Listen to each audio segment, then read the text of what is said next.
ছয় বিশিষ্ট ব্যক্তিকে 1921 সম্মাননা প্রদান করল বরাক নাগরিক সংসদ। আন্তর্জাতিক মাতৃভাষা দিবসের রজত জয়ন্তী উদযাপন উপলক্ষে ছয় বিশিষ্ট ব্যক্তিকে 1921 সম্মাননা প্রদান করল বরাক নাগরিক সংসদ।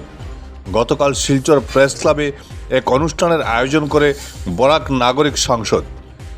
আলোচনা সভার বিষয় ছিল ভাষা ও সাংস্কৃতিক বৈচিত্র্য, বৈরিতা নয়, চাই সৌহার্দ্য।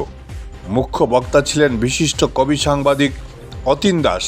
এছাড়াও বক্তব্য রাখেন সঞ্জিত দেবনাথ, বিশিষ্ট সাংবাদিক চয়ন ভট্টাচার্য, বরাক নাগরিক সংসদের প্রধান সচিব শঙ্কর দে, আকসা উপদেষ্টা রূপম নন্দী পুরকাস্ত, সমাজকর্মী সৌমিত্র দত্ত রায় প্রমুখ।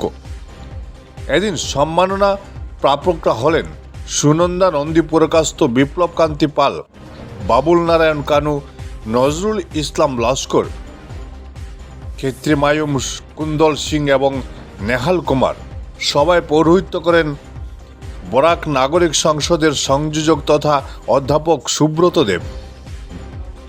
আজ অমর 21শে ফেব্রুয়ারি আন্তর্জাতিক মাতৃভাষা দিবসের রজত জয়ন্তী উদযাপন। এ উপলক্ষে বরাক নাগরিক সংসদের উদ্যোগে শিলচর প্রেস ক্লাবে আয়োজিত অনুষ্ঠানে আমরা ভাষা শহীদদের স্মৃতির উদ্দেশ্যে আমাদের বিনম্র প্রণতি নিবেদন করেছি। একই সঙ্গে আমরা স্পষ্টভাবে এই বার্তাটুকু দিতে চাই যে ভাষার নামে যেন কোনো আগ্রাসন না হয়, কারো উপর যেন কোনো ধরনের অত্যাচারের খাড়া নেমে না আসে।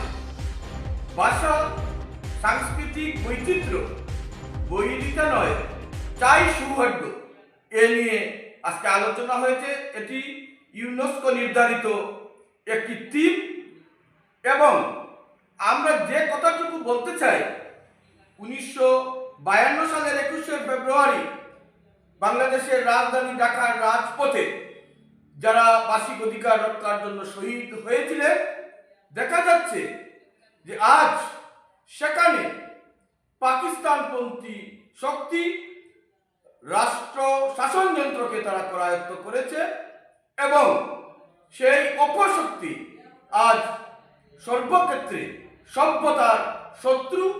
এদেরকে যে কোনো মূল্যে পরাস্ত করতে হবে। আমরা এই অঙ্গীকারবদ্ধ হচ্ছি। আজকের এই অনুষ্ঠানে এ অঞ্চলে বিভিন্ন ক্ষেত্রে উজ্জ্বল অবদান রয়েছে, কৃতিত্ব রয়েছে, এরকম 6 জন বিশিষ্ট ব্যক্তিত্বকে আমরা 1921 সম্মাননা পদক প্রদান করেছি। তারা হলেন অধ্যাপিকা, লেখিকা ডক্টর শ্রীমতী সুনন্দা নন্দী পুরকাস্ত, সমাজকর্মী রাজনৈতিক ব্যক্তিত্ব বিপ্লব কান্তি পাল নীলু, শ্রমিক সংগঠক কবি বাবুল নারায়ণ কানু, শিক্ষাবিদ এবং কবি মোহাম্মদ নজরুল ইসলাম লস্কর, সমাজ সংগঠক ক্ষেত্রীমায়ুম কুন্দল সিংহ এবং অত্যন্ত জনপ্রিয় সঙ্গীত শিল্পী, সঙ্গীত পরিচালক নেহাল কুমার।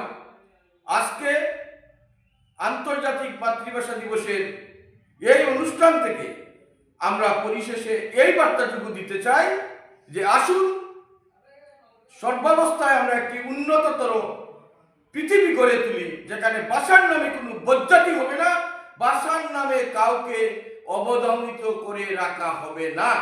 এই নিশ্চয়তা যেন আমরা সবাই মিলে দিতে পারি। একই সঙ্গে সেই মানবতার শত্রুদের আমরা যেন পরাস্ত করতে পারি, এটাও আজকের দিনের আমাদের গভীর সংকল্প।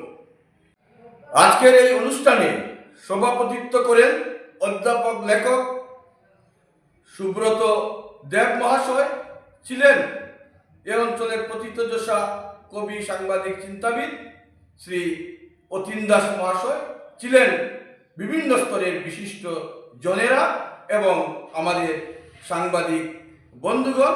সবাইকে আমি অনেক অনেক শুভেচ্ছা জ্ঞাপন করি।